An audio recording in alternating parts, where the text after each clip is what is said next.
Okay, so if you want to get your link, I know it emails it to you, but you have to make it active for everybody to see. So you're going to go to Office 365 because Teams is a Microsoft product. So you're going to go to Stream, and this is where it's all housed. So, like Google Meets is housed in your Google Drive. So, this is kind of the comparable tool. So, you're going to go here and you're going to click on My Content. You're going to go to Videos, and then you're going to see, you can see my green ones I've already edited. So let's scroll down and let's do this one. It's not really anything, but you're going to go to the pencil and you're going to edit.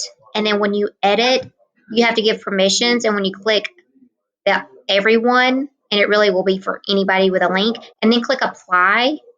And so then you can either, when you share it, you can either get the link or you can get an embed code, whatever you like.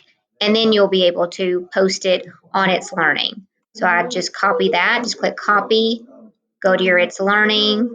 I like to do mine as a note. So here's my recorded meetings for my virtual kids.